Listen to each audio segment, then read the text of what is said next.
3, 2, 1.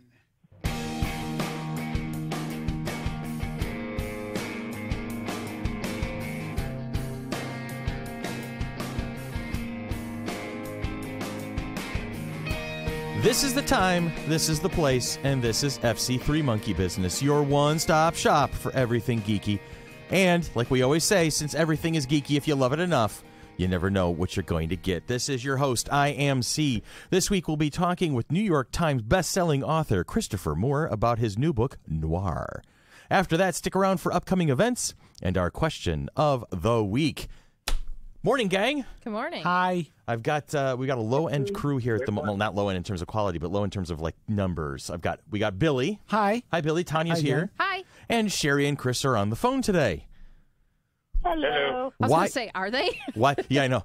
We've been having technical why so few, difficulties. you may ask? It's because we had a tiny little, not like a 1991 level, but we had an ice storm And overnight. a little weather event. It was And a it wasn't little even like event. the April of like a couple of years ago ice storm. It was just No. an annoyance. It was enough to nearly send me on my tush on my way out the front door today.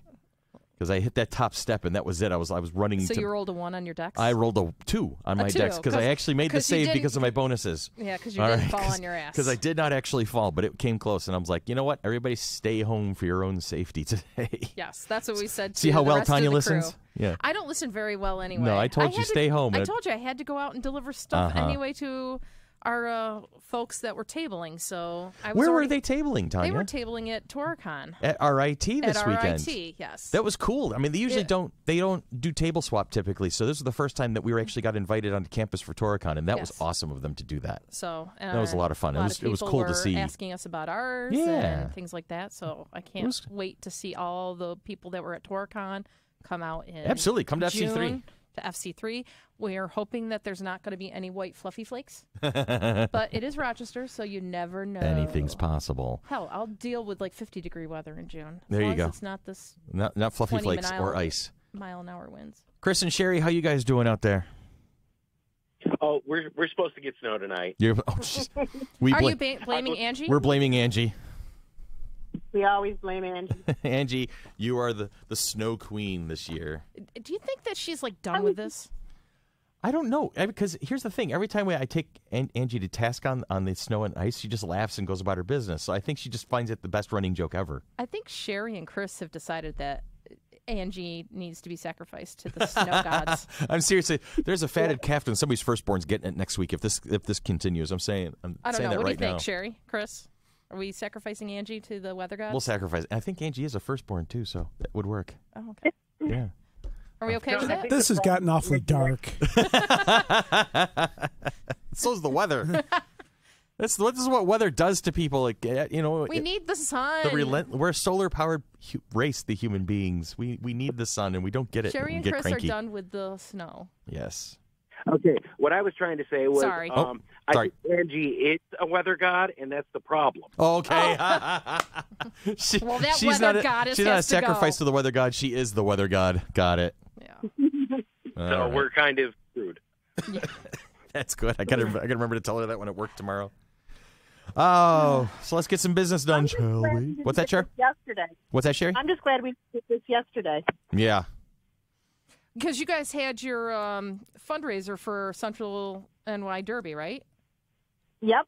Yes, we At did. the We were at Wanna- Play Cafe. How'd that go? Not bad. Not bad. We had a lot of people come out and see us, and it was nice. We had a good time. Good. Schnazzy. All right, we're going to get some business done? Let's get some business done. Okay. So we'll start with some sponsorship shout-outs. This list has changed a little bit, so brace yourselves for this one. We're going to do our shout-outs to usual. Knox Craft Cocktails and Comfort Food, located at the Village Gate. Selena's Mexican Restaurant, right across the hall from them. The Great Escape Room. The Sherlock Holmes-themed escape adventure on University. And Wibbly Wobbly Timey Wimey, bringing us Caitlin Blackwood, the Young Amelia Pond. But we have new sponsors. Woohoo! Yeah, We do? we have new sponsors. We do. Pop Rock Comics, Caffeine and Culture, and Redfin Realty. Wow. So big shout out to Pop Rocks. Woohoo. It's FC3 member Jason Hilton and his gang over there, Colin Delaney and On crew. East Ave? On East Ave. I haven't had a chance to stop out there yet. The Billy! weather's been so lousy. I know. I don't want, because I have to walk and take the bus and stuff, right. I don't want to leave with purchases and have them immediately get wet. Yeah, I can understand that. We'll get you over there soon, Belle. So once the weather clears up, it's within walking distance of my work, and Okay. I've been looking forward to it. In fact, it was really nice one day, and I walked down there, but it was a week before they opened. Oh, You're a little early. you're like, It was a little early. But yeah, it's a great little shop, and with the TVs and the tables, you can get your coffee and your cereal and tea and stuff like that, hot chocolate, and read some comics. read some comics, play some games, hang out. There's some souvenirs and memorabilia. Big Funko Pop collection. Yes. He's got a big He Funko has a Pop couple collection. Jake the Snake Funkos. Oh, yeah? And since Jake the Snake's coming to FC3? Rochester, to FC3, so it would be great if you guys actually have Jake the Snake Funkos to be able to get them signed. Is that a hint you're telling? Could telling people? possibly be. I'm If you- not so- telling them anything So that if you they tell a should listener, do. they or should go whatever. to Pop Rock, Yeah. okay, Comics, Caffeine, and Culture, buy a Jake the Snake Funko Pop, and then bring it to FC3 to get it autographed. Either that or just bring a big snake in a bag. Yeah, bring a big snake in a bag and a Sharpie, and he'll sign the snake. Yeah, I don't think we're allowed snakes in the No, I just sign don't. the bag. What? What's that, Chris? Sign the bag. Just sign the bag? Just sign the bag. Sign the bag. Yeah. Not that he has a problem with snakes. Obviously, he doesn't. No. But I think if somebody took a snake out, there might be a little hysterics. Well, yeah. Well, at least hysterics for me.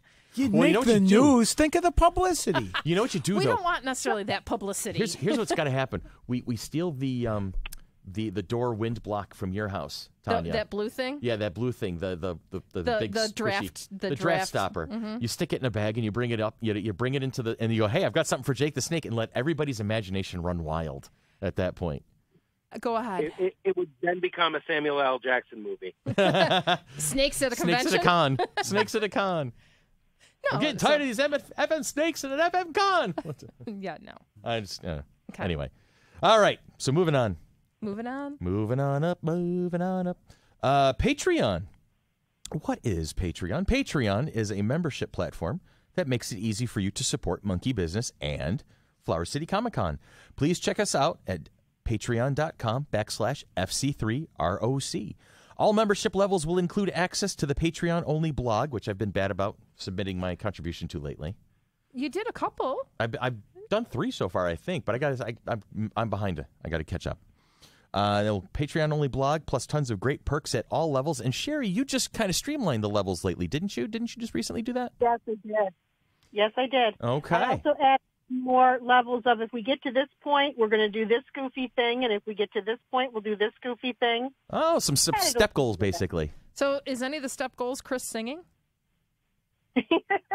No, but I still have a video of him and Ian that I'm going to be posting soon. Nice. Well, is there any step goals about your Chris fire spinning? There is the next goal when we reach it is we're going to start posting videos of interesting abilities of the Monkey Business cast, and that's definitely one that's going on there. Cool. And I have a video of Chris playing with a theremin that I think I'm going to be posting soon. Oh, cool. A what? A theremin, one of those the devices. Yeah, it's got the It makes ghostly the kind of music. Doctor Who noise. Yeah. Oh, okay. It's all done with electromagnetism, basically. Oh. And so you're kind of hovering your hands Now, over it. what's that goal? Because I might have to throw some money up again. Yeah, what is that goal? I think it's when we reach $50 a month. Okay. Oh, and I want to say we're halfway there. Yep. Nice. Halfway Okay. there. All right. What else we got? Apple Podcasts. Sorry, I'm singing. Want to help others find the show? Leave Yes. us a review on Apple Podcasts. Every review will be thanked on the air, and any questions will be answered. We want this to be a conversation, so please send your questions. And if I'm not mistaken, Sherry, we have a question? I think we did have a question. Going to be our question of the week. Oh, nice. Oh, So that's where we'll the cover question that is. at the end. Okay, so we will do the questions at the end of the episode. Very cool. So in addition to Apple Podcasts, you can now find us on Google Play Music and Stitcher. Is there a place you find your podcast and you can't find the FC3 Monkey Business? Please let us know, and we will make some arrangements. So That's cool. So now we're on Google Play, Stitcher, Spreaker, iHeart. iHeartRadio, in iTunes. and iTunes. That's phenomenal. That's a lot. That's wild. That's mind-bending right there. Can I say thank you, Sherry, for doing all that legwork? Go ahead. Say thank you, Sherry. Thank you, Sherry, for doing all that legwork. There you go. See, that wasn't so hard, was it? Problem. Nice. She's my hero. She is. She's all of our heroes. It's everything I'd like to be. I could fly higher than an eagle. Because she's is the wind beneath our wings. Oh, boy. She's. I think it's time for a break. Okay. So we'll go to break. We're going to go to break. We're going to go to break, and when we come we're gonna back, have Christopher Moore Christopher on the phone. Moore. Little comedy from Tom Kenny. Beautiful. I always liked Batman in the comic books as a kid because Batman Isn't was the this committed SpongeBob? superhero. Yes. All the other crime fighters in the comic books got their powers in what always seemed to me to be very random ways. You know, they walk through a cloud of radiation, bam, become really strong. Superman, total accident, crash landed on Earth, boom, could bend steel in his bare hands. But Batman made the decision. He looked in the mirror and said, you know, I'm a very rich, very successful businessman. Occasionally I'm going to dress like a bat and slap the bejesus out of people. You got a problem with that? You know, I used to like Wonder Woman comics as a kid. Yeah, maybe the fact she had huge hooters had something to do with it in my fevered 9-year-old brain. You get it any way you can when you're a tyke. And now that I think of it, that some things never change. Wonder Woman had great weapons that she used to fight crime. Remember her arsenal of weapons? What did she have? Right, she had her rope or lasso that would make people tell the truth when they were tied up in it. Right, she had her bracelets that bullets would bounce off of. But my favorite Wonder Woman weapon, exactly, she had her invisible plane. That was always the coolest to me as a kid, her invisible plane. What a great idea, an invisible plane. They're kind of useless if you're not invisible, though. You know what I'm saying? The bad guys are down on the ground going, hey, Muggsy, who's that gorgeous babe squatting up there at 50,000 feet? I don't know, but she's a honey. Oh, God, she's beautiful.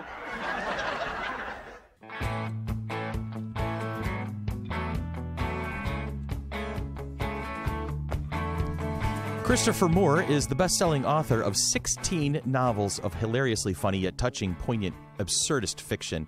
In addition, Christopher co-wrote The Grift, 2011, and a graphic novel with Ian Corson and illustrated by Jennison Rosero. I hope I didn't massacre that name.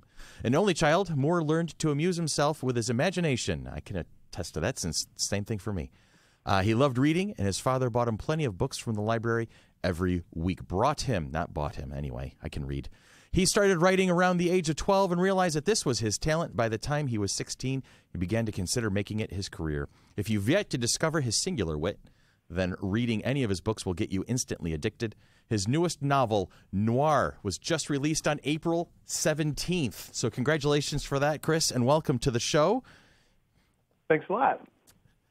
Now, we apologize because you're on the West Coast and we're on the East Coast. We didn't take that into account. So good morning. Thank you for joining us so early. Morning. No worries. And how's things going on the West Coast today? It's a lovely day here in San Francisco. Oh, very nice. Yeah, it's a beautiful spring day, so it's all good. We just had an ice storm yesterday, so we're in good shape. I know it's been a hellscape across the U.S. over the last couple of weeks. I don't know why, but things happen, I guess. I'm going to blame the Russians, I suppose. Okay, that's fair. No such thing as global warming. No, there isn't. No climate change. Yeah, exactly. Nothing here. Yeah, tongue in cheek. All right, so Chris, how many? It's 16 novels is under the belt now. Yeah, that's amazing. Yeah, the Noir that's just come out is the 16th. Okay, and as you know, I said during the run up, you know, we are a comic book convention team here, and we do love a good origin story. So did I cover it? What was that moment for you that said, you know what, I want to write books and this is going to be my career? What was that moment for you? You know, strangely enough, I think most writers, including myself, you make that decision when it's just you're just winging it. I mean, you make that decision, but it's not as if there's a track you can get on. I heard Alex Haley, who wrote Roots, speak years and years ago, and he talked about how, you know, you can't expect your family to support you because when you say you're going to be a doctor, there's a certain track that you get on, and you know, after, you know, 8 years of school and 4 years of residency or whatever, that you're going to be a doctor. And same with a lawyer. But with a writer, there's no track. Nobody knows if you're ever going to make it. Most of them have never met a writer, so it can be a big, you know, it can be a big leap of faith for them, or they're just going to think you're a lunatic. And so the decision to do it really came out of the fact that I had sort of failed at a bunch of other stuff, and not failed miserably, face in the dirt, but just I wasn't happy doing what I was doing. I think I was an insurance broker at the time, and I had a relationship that had just broken up, and I was living in this sort of breakfast in bed apartment, whether you liked it or not, because that was only how much room there was. Yeah. Kind of walk around the bed. I think it had been an old Motel 6 hotel room or something that had been converted. And I was just sitting there thinking, well, God, why am I doing this? Why am I doing this horrible soul-stealing avocation? And I thought, well, it's for the money. And then my next question was, well, what would I do if I had all the money in the world? I thought, well, I'd travel. Mm-hmm. And I go, yeah, it's not going to be enough. And then what? I'd go, well, I'd write. And so at that moment, sort of at this not hitting bottom in the sense of Alcoholics Anonymous, but just really not liking where my life was going, I just thought, why don't I remove the condition of having all the money in the world and just go for the thing that I would do if I had all the money in the world, which is right. And so at that point, I started really seriously. I was in my mid-20s at that point, really seriously going toward changing my life toward writing, which meant moving to a place that was less expensive so that I could work part-time and still have a place to live. So I moved from Santa Barbara to a little town called Cambria on the central coast of California where you could do that, where people really didn't care how you paid your rent. They sort of treated you with what your aspirations were. Mm-hmm. The first person I met in that town he was a waiter, but he had a piece of sculpture in the Boston Museum of Fine Art, and that was sort of a good incubator. And I was in Cambria for 20 years. So after I made that decision, it was 7 years before I sold a book. So a lot of it was, writing short stories and going to writers' conferences and taking extension courses and then finally getting the discipline to write a book after having tried everything else. Mm-hmm. And I did the writing every day thing and wrote my first book at a diner, at the counter of a diner with, a pen and notebooks. Oh, wow. And that sold in 1990. Practical Demon Keeping sold initially to Disney for a film. It's never been made, but they offered me a ton of money. I was waiting tables at the time, and I had gotten an agent through a friend of a friend of a friend, and they called and said Disney wants to buy your book for a film, and they'll give you $350,000, but you have to answer by 7:00 tonight, and because they don't want it to go to auction tomorrow, because Warner and Paramount are looking at it too. Mm-hmm. And I said, I can't talk to you. I have garlic bread in the oven, and I've got to get out salad dressings out to table 5. And, I'll be back. And so it was just the word. You didn't have mobile phones in those days, so they were actually calling like the host desk at my restaurant, and I was trying to do my section and so forth. And so that's my origin story. Is I was literally waiting tables. The drunks in the bar of the restaurant were giving me financial advice. It's real estate. You got to have real estate. Plastics stuff. And it was. I took my apron off and sort of knighted my bus girl. I put it over her head and I said, "You are now a waiter," because there was just no way I was going to be able to finish my night. And I bussed tables for her, and she took my section. So it was really. In that classic sense of rags to riches, it was really that, except it took 7 or 8 years of hard work before I was able to have that happen. 7 years to get to the overnight success. Yeah. And really, 30 years if you go. I had been writing since I was about 12. I just hadn't really put my head down and pursued it, to try and be a professional. Okay. And now Practical Demon Keeping, what came of it then? I mean, the movie rights were sold? Yeah, I sold the movie rights outright at that point. And that sort of put me on par with all of the people my age who had actually been working and behaving like adults up to that point, because I was sort of living in a friend's basement, in a room in his basement that I was renting. And wow. That's why I wrote the book in a diner, is I didn't have room for a desk in my room. So I would get up every morning and get dressed and go down to this diner and drink coffee and write every day. So it was, it was just kind of an act of faith in that way that I'm, if I've got to try this. I mean, nothing else has worked, and it did work. But they bought it, and then it went through 4 or 5 scripts, and I think Disney sold it to Sony, or at least the producer left, and it's just been in what they call development hell for 27 years. Wow. And for our listeners, the synopsis that I have written down here for Practical Demon Keeping, oh boy, his not a demon, but a daemon, is that how you pronounce it when you got the A and the E smushed together? No, demon is fine. It's okay. People get creative. A boy, his demon, and a small coastal town that needs to get rid of them. So, that's cool. I own it in hardcover. hardcover. What was that, Sherry? I bought it back in the I own it in hardcover. Mm-hmm. I bought it when it first came out. It was my first Christopher Moore book that I ever read. That's and cool. got me completely hooked. Wow, that's an act of faith too. Unknown author you buy in hardcover. Wow, thank you. And if anybody can get it, if anybody needs a clue on Christopher Moore's sense of humor, let me just run through the list of some of the books that he has published over the years. Bloodsucking Fiends, a love story. I'm right on for that. Yeah, Island of the Sequined Love Nun. I think one of my particular favorites is Lamb, the Gospel According to Biff, Christ's Childhood Pale, and Bite Me, a love story.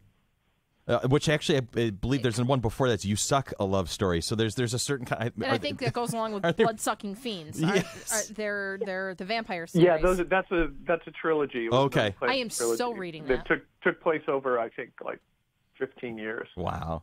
I wrote the first one, and my publisher didn't. They printed like 7 of them, so the book didn't do well. And you can't write a sequel to a book that doesn't do well. So it took 12 years for my career to recover from that. Mm-hmm. And then I wrote You Suck, and then that one did really well. It made the New York Times list, and so then my publisher at the time said, maybe we should do another one of these. And I said, sure, because at that point I was on this track of I didn't think they want you to write a book a year, and as you guys know, in sci-fi it's more than that now. But for sort of, I've been sort of in the popular fiction track, and they expect a book a year. Wow. And I just can't write a book a year. No. Especially big research projects like Lamb and my book Sacre Bleu, which is about French Impressionism and so forth. So I had come up with this idea. I'd write a little book and a big book, and I could write the little book in about 6 months, and then the big book in about 18 months. And so the vampire books, the second 2 were little books, because they're probably it's hard to say. Manuscript pages, they were probably about 250 pages, but word-wise, they were about 70,000 words, as opposed to when my normal books might be 110,000. So, little inside baseball, I guess, on word count and stuff. But I know a lot of your listeners probably write too, so they'll understand the nomenclature. We have a few people who participate in the National Novel Writing Month competition every year. I tried, but I've just, life gets in the way, and Yeah, me too, and I'm supposed to do it for a living. I think Stephen King's book on writing, I think he says something like, "There's no novel that can't be written in 2 months," and I'm like, "Oh, are you kidding me?" No, seriously, it's like... Yeah, it's like that's like Usain Bolt saying there's no 100-yard dash that can't be run in 9 seconds. And right. It's like, well, for you. I'm guessing that they don't sleep for those 2 months. No, seriously, it's just you just mainline caffeine for 2 months straight, and you knock the book out, and you're all right off and running. The only way that I can sort of let myself off the hook on that is I go, yeah, but are your books funny? Well, then shut up. My books are funny, Yeah, I can't imagine that. I could probably write a book in a month, but it's not going to be funny. No, I understand. I mean, how long I've been working on that one book, and I'm like 4 chapters in out of 15 planned. Yeah. Yeah, it's like 6 years, 7 years now. So yeah. Yeah, I did that for about that long. I did that for probably 6 or 7 years, and I would write these amazing chapter 1s and 2s, but then I would rewrite them. Yes, I've done that 3 times now. I would just defeat myself because they were never going to be good enough. And so the way I finally got over the hump is I didn't rewrite a word. As I said, I wrote it with pen and pencil, and I would not go back more than a paragraph a day. Okay. to rewrite until I finished it. And if I would have, I'd go, oh well, man, that's going to have to change by the time, because something would happen in the plot. It would require it to be fixed in earlier chapters. I just make a note in a journal in the margins, go back and fix, make Travis a girl or something like that. And and it worked. I had actually forgotten the last names of some of my characters by the time I got to the end of the book. So I would just write Robert and then a line, and I'll put this in later. And that's how I finally finished the first one after all these marvelous, highly polished chapters 1 and 2s. Nice. See, that's the lesson right there. It's like you have all these ideas. Yeah, just write them down. Stop worrying about it and just put it down, and then figure it out later. Fix it later. Well, the thing that happens, and not to pound the drum because I know it's miserable when you've been working on a book like that. I don't mean to make it worse, but the thing about it is once you've finished a rough draft, you've written a novel. And and you're a different person than you were because you have that experience than, rather than the guy who's written 4 chapters. True. Because you have a sense of how it all goes together, and you can look back at it in retrospect and go, oh, well, that would be better if I did this and that. It's tough. It's really tough. I was talking to Richard Kadri on Wednesday, who's written the Sandman Slim series and a bunch of other books and comics, and he and I sort of agree that it's tough when you do those just blatted out first drafts because you're used to the finished product, but nobody sees your drafts. They can be dead awful as long as you fix them before it comes out. And you have to tell yourself that, but it is tough. You can overwhelm yourself with self criticism by trying to make it perfect before it's done. I'm spectacular. You really kind of have to treat it like the SAT tests or something. Like just skip the ones you don't know. I'll figure this out. It can't be too bad, You can't be like, and somehow they get to the other side of the universe, Although I've encountered that when I've turned in a proposal, like the proposal for Lamb, I have Jesus and his friend going off to the east to find the 3 wise men, and in the outline, I just went, well, and I'll figure this out. And I really think it said that. It was like, I'll figure this out. And I got to that part in the book, and I'm like, I don't have any idea what I'm doing here. And I was stuck for like 6 months with Josh and Biff in Damascus, because which was sort of the gateway to the Orient in those days. And I had no idea what I was going to do, and I ended up writing a graphic novel. At that time, it was going to be a film, but it ended up being the graphic novel The Griff with a friend of mine because it was a way to avoid this hole that I'd gotten myself into with this other book. Anyway, that's probably more detail than you guys wanted. But it's all good. I was doing it. Oh, no, that's great. That's the kind of detail we look for. We like to hear the stuff that you don't normally talk about. Good. You should have called me 2 hours earlier then, because I would have just blathered on about they're in the night and they're chasing me and they're horrible. When we do the follow-up interview, we'll make sure to plan accordingly. Okay, sounds good. On your website, you have probably one of the best FAQ pages I think I have ever seen. I love it. Tanya and I have been going through it this morning just to kind of have ideas for questions and whatnot, and get a gist of some of the way you answer things. It's just we're getting the best laugh out of it. Good. Let's see. What was the one? Where I can get spiffy author guy merchandise. That's the one where your merchandise guy went off to parts unknown and haven't found a new one. I'm not actually going to read it word for word because Sherry would have to put. She has to press a special button on Spreaker if we read it right word for word. I think we allow one to go. Well, yeah, so you can drop a good one. We'll make that a choice one. But anyway. Yes. But no, I'm loving the FAQs. Yeah. So the merchandise, I forgot to take that off of there because I think my merch guy just disappeared. He went off to be a slack key guitar player. Oh God, there's a story. I swear to God, he was great. He made all the designs and did all the shipping and everything, and all my part went to MS Research. I never took a dime of it, and then he just went. I'm going off to be a folk singer, and I'm like, okay, and it all happened anyway. So that one's probably wrong, but the other ones are dead on. So we kind of touched on it. We kind of skirted past it a little bit, but what would be your advice to some poor moron like me who just gets stuck and wants to write but has great ideas, but gets weighted down in the details? I think, as I said before, just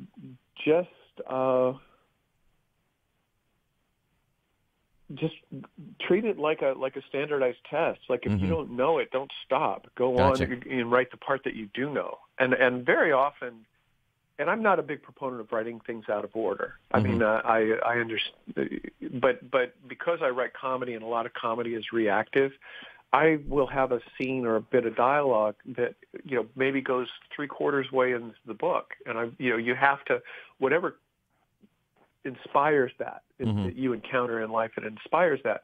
You have to take the advantage and write that down now. You never want to fight the urge to write. And whenever you feel like writing something down, don't go, oh, I'll get to that when I get home. Write that shit down. Gotcha. But as far as getting the work done, you just sort of have to, keep that timeline in your mind of what your story is, and write those scenes out that you do know, so that you're in the habit. It has to become a habit. It was the hardest lesson for me to learn, and it's also now 16 books in, it's the hardest lesson still for me to maintain, is the discipline of it. But if if you're writing every day, you're going to get better. It's going to become what you do. Whether you may never get paid for it, but it will be what you do. And once you have your pages, you're bulletproof. I mean, I totaled a car one day after I had done my, just for stupid reasons. Went home to get my laundry to take to the laundromat, and I didn't look when I was pulling out of the driveway, and somebody took the front of my car off, and I was like, whoops. And there was a point in time when that would have just been a cataclysmic event in my life, and it was like, I'm chill. I got my pages done today. And seriously, I mean, that was something that I didn't plan. It just happened I was like, wow, I don't feel that bad about this. So you just habit. You hear it all the time, write every day.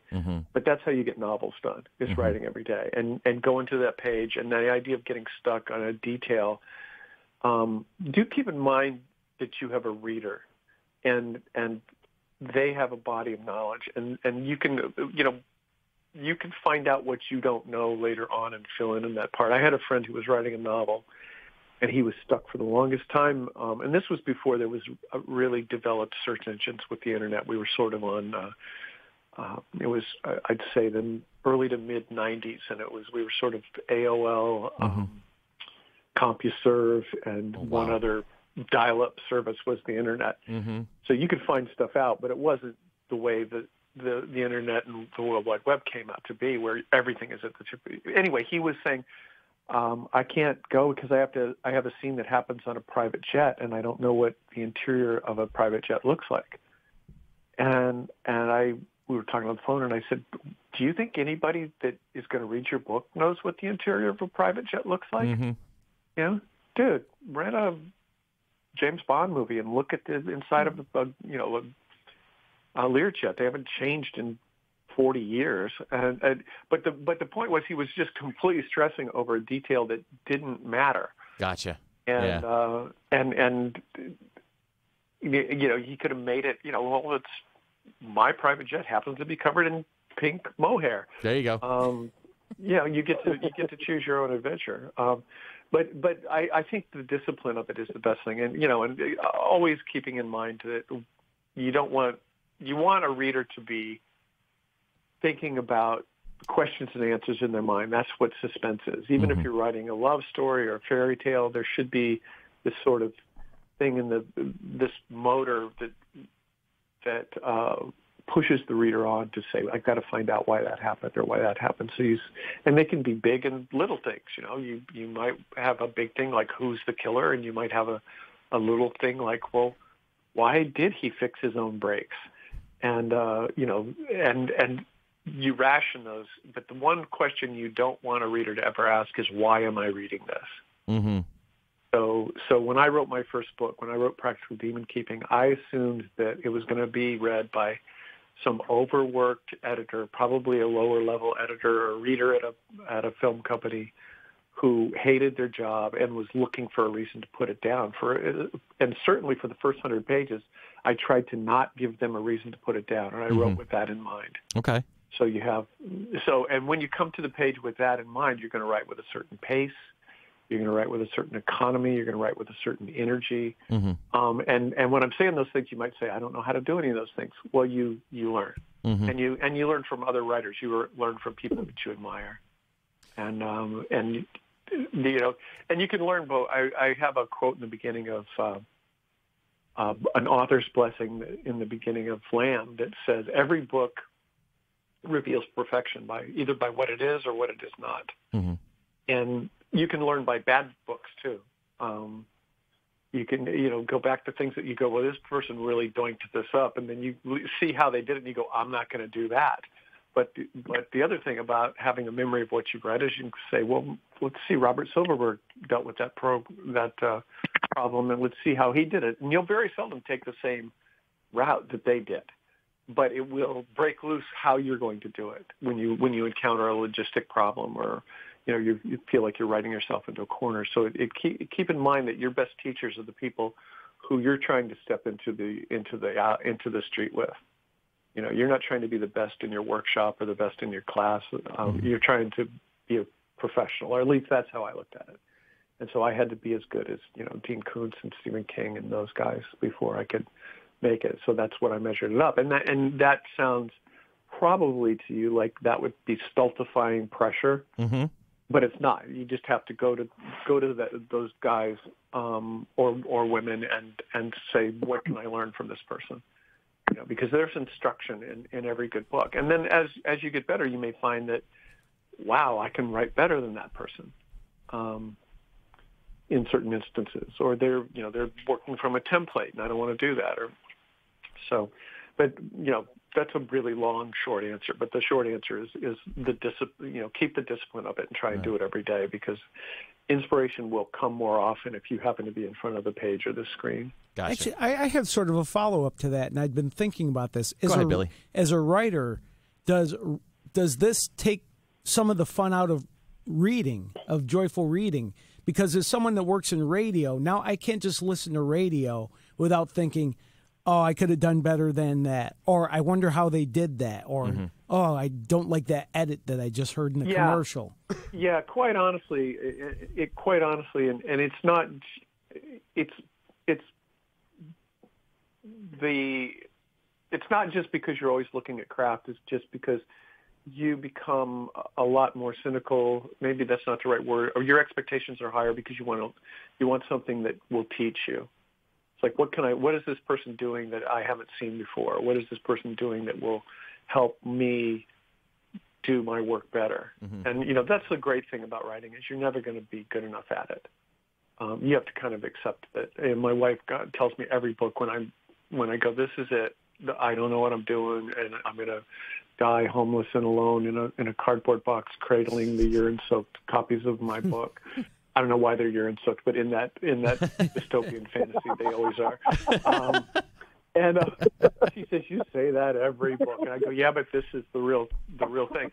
But so you always have expectations that you're going to get better, and then when you start reading stuff, and once you have a bunch of books in print, people send you stuff to read for comment, and there's sort of a hopefulness on it that oh my gosh, if I could just get best book ever, and you frankly don't have enough time to read them. So when you read something and it doesn't grab you in the first 20 or 30 pages, it's like, oh, Christ, I know this story. It's a guy who escapes from hell and kills a bunch of people, or it's a guy, you just have these same motifs that come up. And they're new for that writer. There's not a criticism that people aren't being original. It's, it's their first time they've written, the story about someone escaping from hell or something of that nature.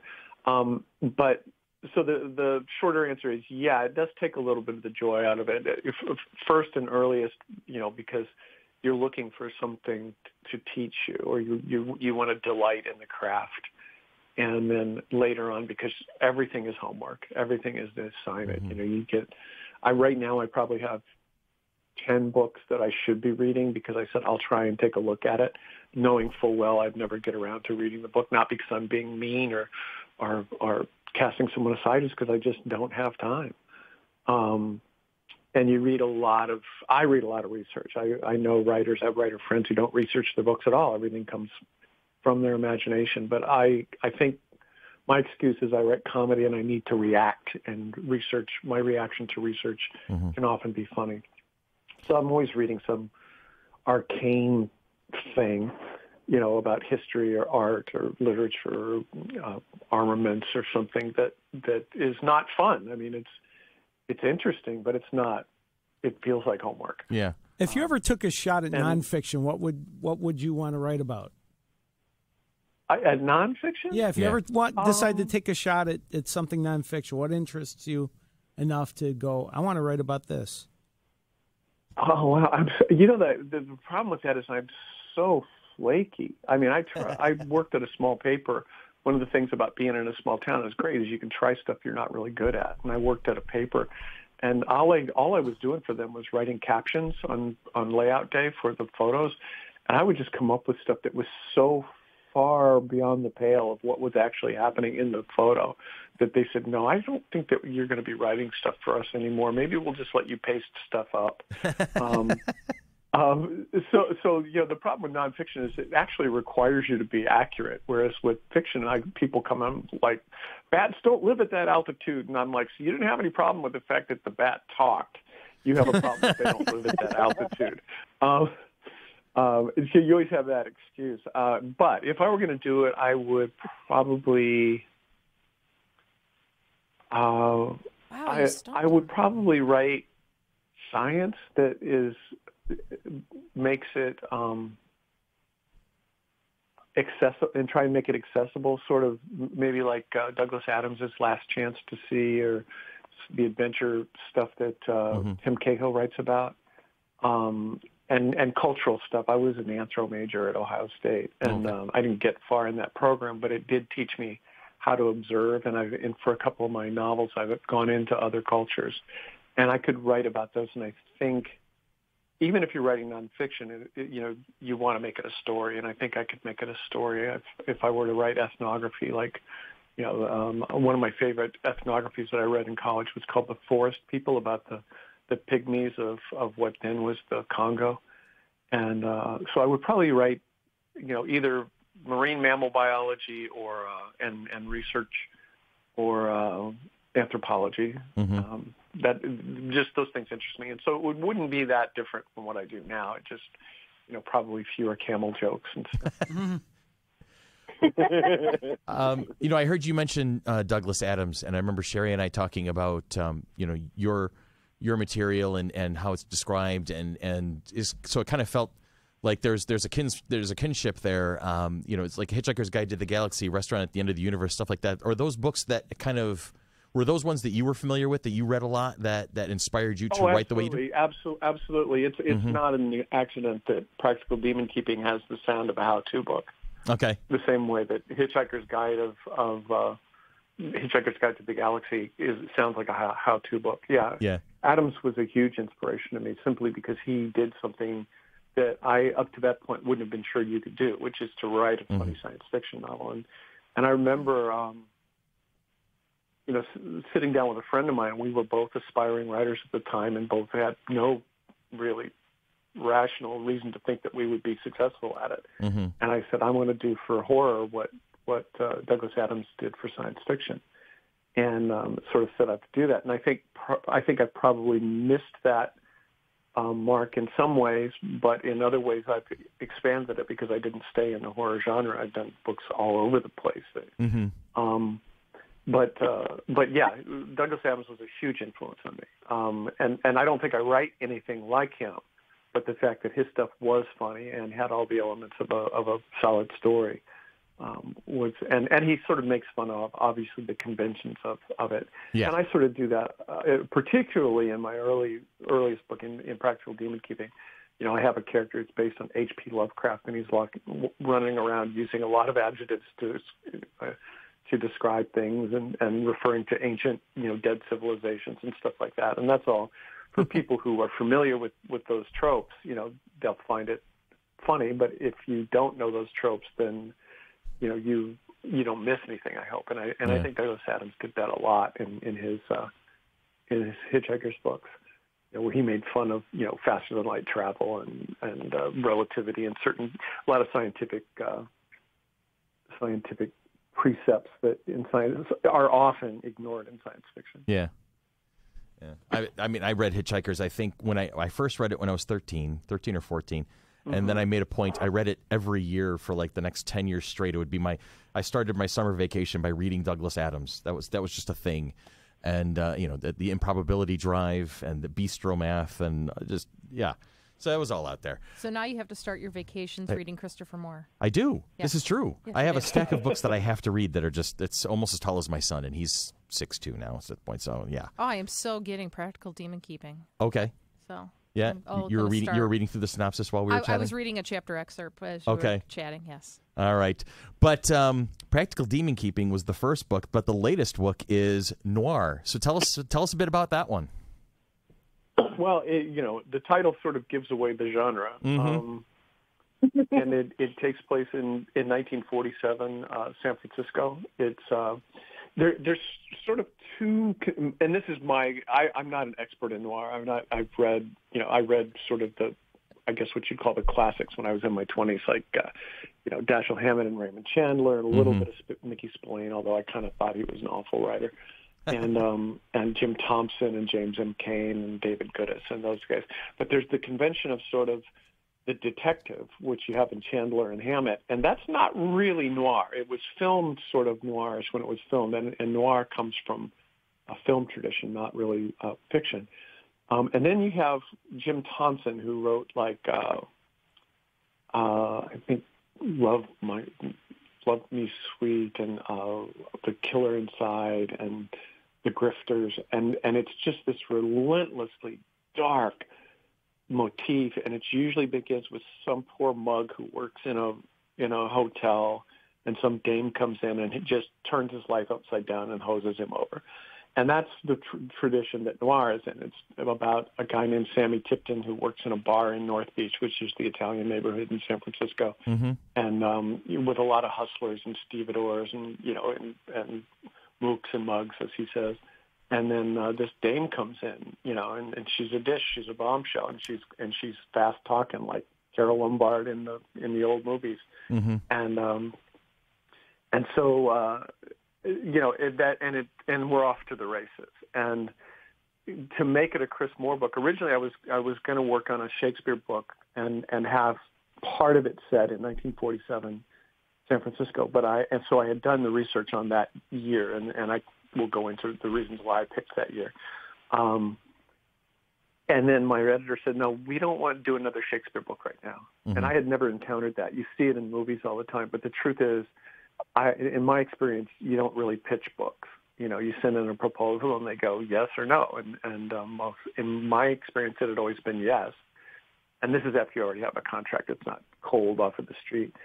And I had sent in a proposal for a Shakespeare-based book, which I've written 2 already, and they said, we don't want that one right now. We can do that next, but let's do something different, a one-off. And so I was in the position to be on the phone and coming up with a story, which, again, you hear from screenwriters all the time, but I'd never had to do that. And I said, well, I could write another whale book and marine mammal, because I've always wanted to do that. And New Yorkers are like, nah, whales are outdoors. I don't think so. And I said, well, or I could do like a Maltese Falcony kind of thing set in 1947 San Francisco. And my editor goes, yeah, we'll do that. And I'm like, in my mind, I'm going, seriously? You don't want the multi-page proposal that works out all the details of the book I was going to write. You want the one line, how about a Maltese Falcony kind of thing? And she said, yeah, do the Maltese Falcony kind of thing. I was like, okay, this is what publishing is like. So that's happening. And so and so then I had to come up with a story. And I just started very broadly with the idea that I would do it from a working person's motif in noir, not a detective.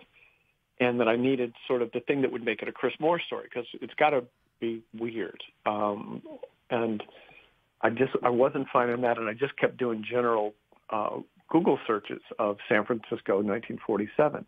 And like on the third page of Google, which exists, I found this thing that from a UFO conspiratist, whatever.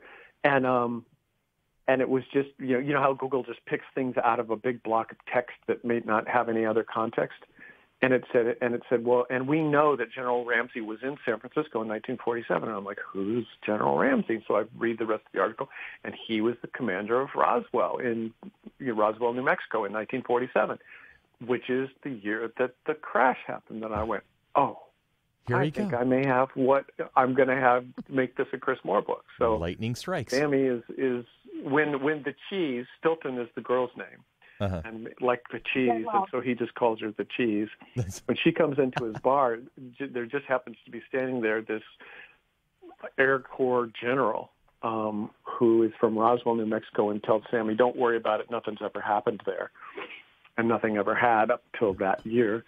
And he's trying to arrange some entertainment in San Francisco. So I bring sort of the element of what's going on in Roswell and other parts of the United States in 1947 to North Beach in San Francisco, and you have all the things attendant to society at that time, which is a giant demographic change, and the Chinese and the Japanese and the African American neighborhoods and all the post-war things that are going on, and then you have the Roswell stuff, and then you have Sammy's best friend is a guy who works in a nightclub in Chinatown, and one of the phenomena of that time was Chinese performers who were performing like Anglos. So you'd have guys dressing up like Sinatra and girls dressing up like and singing like the Andrews Sisters, and it was a big draw for the upscale San Franciscans, and it really sort of maintained a lot of people in the Chinatown through the Depression and the war years. But the people who worked in those clubs were sort of ostracized by the other Chinese community because they were kind of selling out. They were sort of pimping their culture in a way. And so that brings the and Eddie Mooshoes is what they call him, is his nickname. He sort of takes Sammy into Chinatown and reveals his culture to him in little shocking pieces, and so we have that as part of it. And then there's a giant racist cop based on a real guy that had looked at the time is trying to beat the northern end of San Francisco white, so it's those elements, and hijinks ensue. I think what it's about. It's a little different, but it has supernatural stuff, and it has a snake, a black mamba, because why not? Why not? And what could go wrong, as you say? And it has a lot. It has a lot of tough talk, which is kind of what drew me to it all in the first place. Was the way the guys talk in those old 30s and 40s movies and books was. I thought that would be a lot of fun to play with, and so that's a lot of it is you mugs, you mooks, you dames, that sort of stuff. The old school. I think. Well, Tanya's been doing her rapid research as she does when we do our interviews, and we're looking at a write up, and apparently this is the first line of the book. It's she had the kind of legs that kept her butt from resting on her shoes. Right. The language alone just kind of goes, oh, here we go. A size 8 dame and a size 6 dress, and every mug in the joint was rooting for the two sizes to make a break for it as they watched her wiggle into the door and shimmy onto a bar stool with her back to the door. So I'm like, I know. There we go. I'm in. I'm already in. That's just like, that's great. And the write-up is guys, dames, San Francisco in 1947, a deadly African snake, an Air Force general from Roswell, New Mexico. What could go wrong? And you're off and running at that point. That's definitely a thing. Well, strange metaphors are really part of that genre, and especially in film. This is this sort of awkward voiceover, and so that's I just had a lot of fun with that. That was actually the funnest part for me, was just doing the weird, strange metaphors and points of view of these characters who have tried to make their way. I forget that line obviously makes no sense at all. Everybody's legs keep their butt from resting on their shoes. That's sort of what legs do, Yeah, but it's the whole, it's the color, it's the aspect that it's kind of adding to the language already. I think it's hilarious. It's like a long time ago. It was like the late '80s, early '90s when comedy was like the huge thing. I remember this one comedian starting off one of those stories. You had the lighting changes, and he goes, yeah, and a siren split the air like an opera singer wearing a jockstrap that fit too tight. And what? So that's the kind of thing that catches your attention, and you're off and running now. Yeah, and it was. I had to sort of pace them out for two reasons. One, that if you overemphasize, if it becomes too much about the language, then people quit following the story, right? And they're just looking at the page, and the other thing is it takes forever to craft that kind of stuff. Mm-hmm. Crafting bad metaphors takes some time. Yeah, you just can't fire them off. Yeah, I got to get this. Yeah, you can spend all morning trying to figure out what the fog is like, and in a funny way, in a funny way, and so you have to sort of pace them out. But I hope I got it about right. I hope I got it to where I'm ready for a goofy metaphor now, or a goofy simile now, and then I'll just go forward. But it's a balance, and you find it, interestingly enough, with like really, really good writers who write really good prose. Mm-hmm. Sometimes I don't get through their stuff, even though I really think they write good prose, because I'm looking at the sentences, it's sort of like when you're watching a film that has really great production values, and you're like looking at all the scenes and stuff, like a Tim Burton film or something, and you have no idea what's happening because you're like looking at everybody's costumes and the details and stuff. So, the visual, it's a visual feast, so sometimes you get lost you really have to find a balance in the pace of the story and what's interesting going on, and having colorful language. Mm-hmm. I know that it was fun. I know that Sherry got an advanced copy. Sherry, have you gotten a chance to go through the whole book just yet? I'm about 3/4 of the way through, and I'm enjoying it so much. I will be passing it around when I'm done.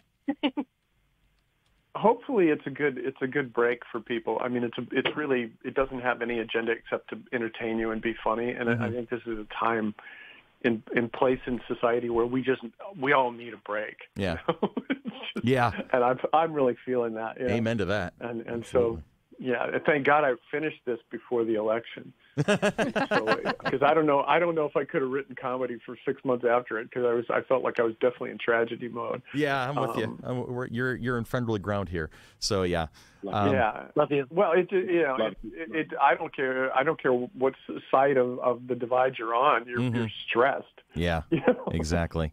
Nobody's, and so I think that I'm kind of glad that this is what I ended up working on at the time, because it's not that I'm not always my stuff's not really socially conscious, I guess, that much. It has some comment on the human condition, but I think straight comedy is what people need right now. It's just escapism, and you are providing that for us. That is awesome. Anybody got any last licks from the gang? Billy, Tanya, Chris, Cher? No, it looks like he's going to be very busy for the next couple weeks. Oh, yeah. Lots of book signings. I'm touring. I start Monday night in San Francisco, Tuesday night in Portland, Thursday and Friday in Seattle, and Saturday, I think, afternoon in Denver, and it goes until... Phoenix, Denver, Wisconsin. Well, we wish you safe travels, sir. Yeah. What's that? I'm sorry. No, it's all right. I was saying, we wish you safe travels, because you're going to be busy coming up soon. And thank you. The book is Noir. The author is Christopher Moore. Guys, Dames, San Francisco, 1947, a deadly African snake, an Air Force general from Roswell, New Mexico. What could possibly go wrong? We are going to find out together, because I plan on reading this book. Yeah. So, Chris, thank you very much for your time today. We really appreciate you spending some time with us this morning.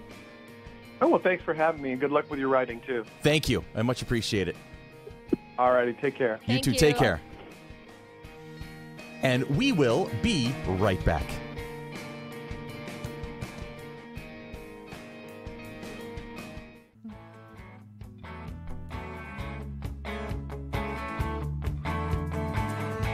And we are back, ladies and gentlemen, boys and girls, dudes and dudettes, friends of all ages.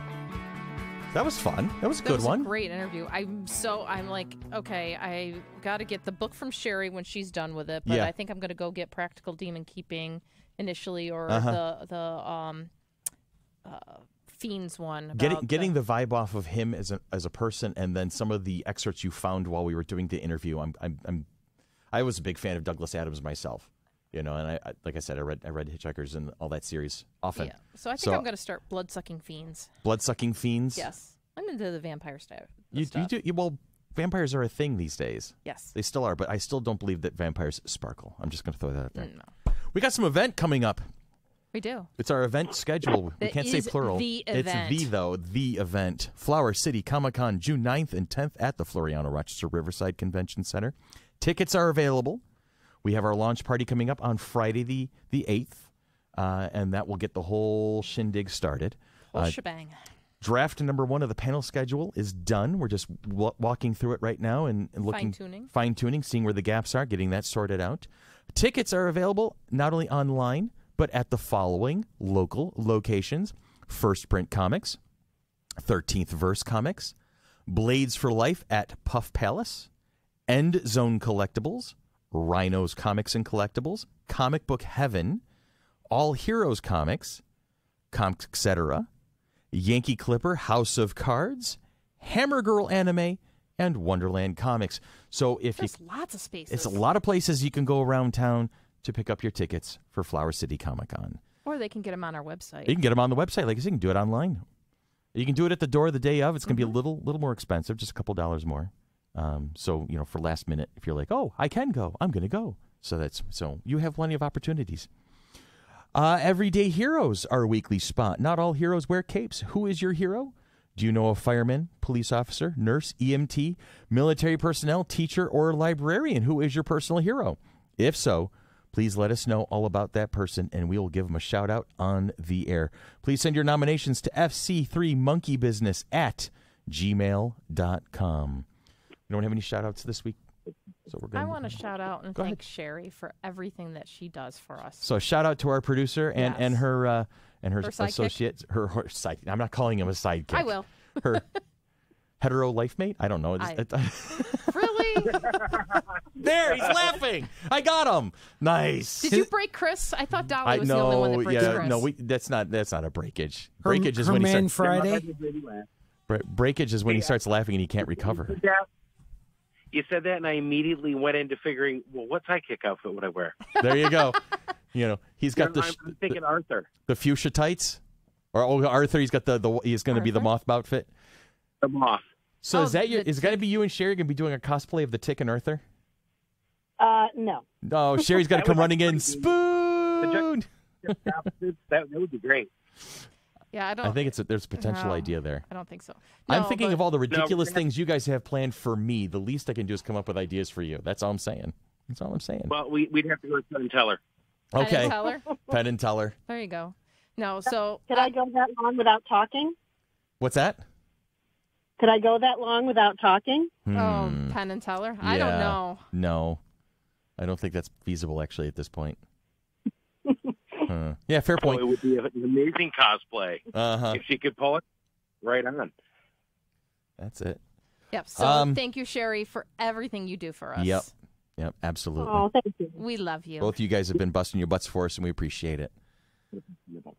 All right. One thing. Go ahead. One thing we didn't talk about is with Christopher Moore was Lamb, specifically how it kind of relates to Dogma when we had the episode the other day. Oh, yeah. Fair point.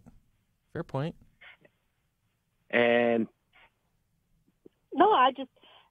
it's just Tanya, if you want a great place to start with his stuff, Lamb is, please, I own it. I own a physical copy, I own an electronic copy, and I own a Audible copy. That book. Cool. That's how much I love that. And who read Lamb on the Audible copy? Was that the Will Wheaton one? No, that's Fisher Stevens. Oh, Fisher Stevens. Right. Okay. Yeah. All right. He did an amazing job. It's all out there. I would imagine. And so is Fisher Stevens. He's out there, too.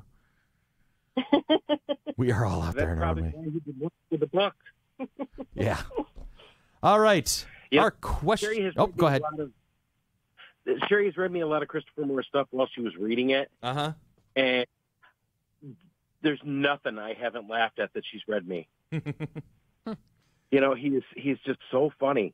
That was really cool to hear him talk normal. He's just like one of the guys. Right, that exactly. Was really neat. Exactly. You made it very comfortable to chat with him. And just the little things he was talking about with writing apply to regular other parts of your life too.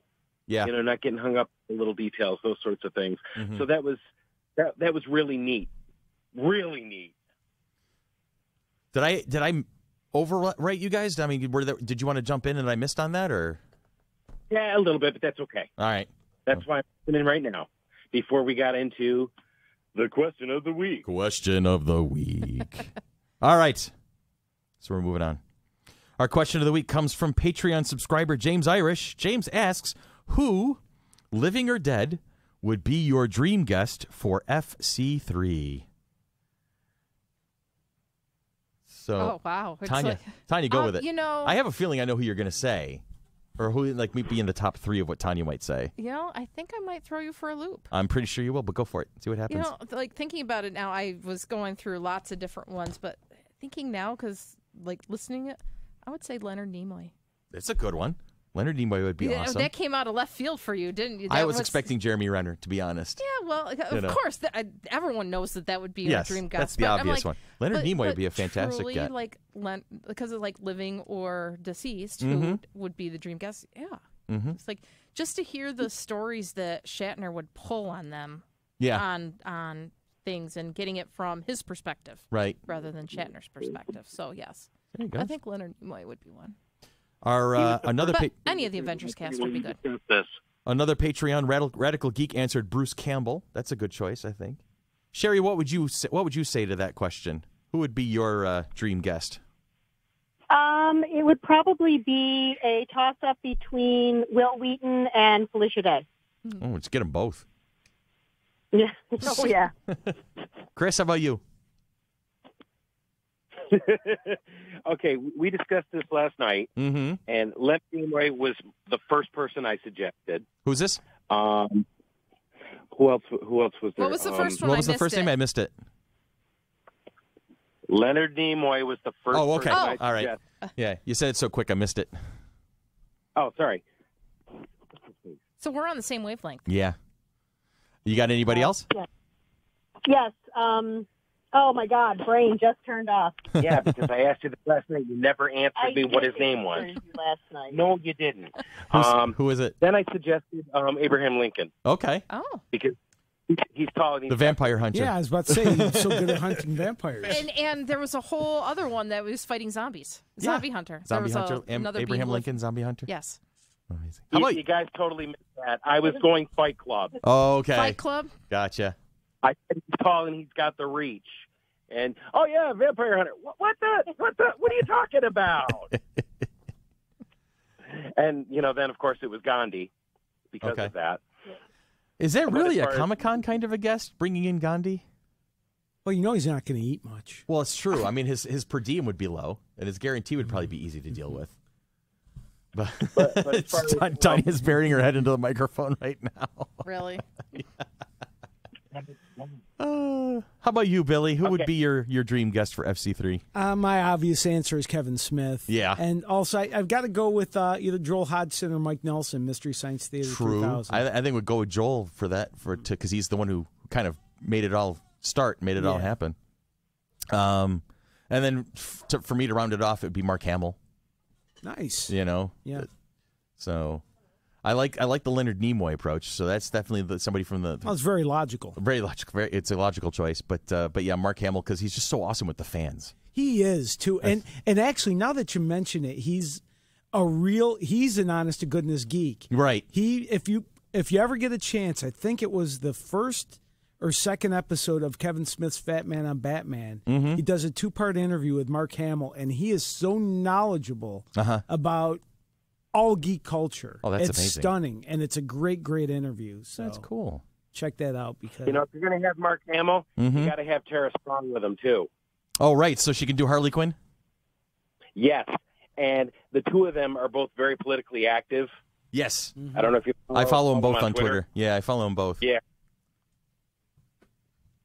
So. And along the lines of, who did you say? Kevin Smith. I was also thinking Alan Rickman.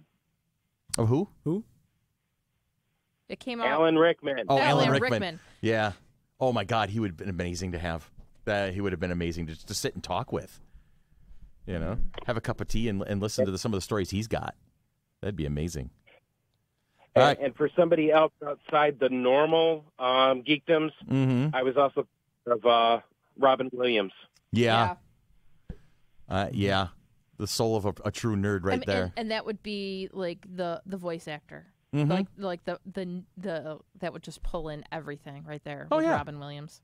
He was the consummate all around. Yeah. I mean, he was 10,000 years will give me such a crick in the neck. Yes. All right, any last licks? Anybody? Any last thoughts for the day? Billy? Nope, I'm good.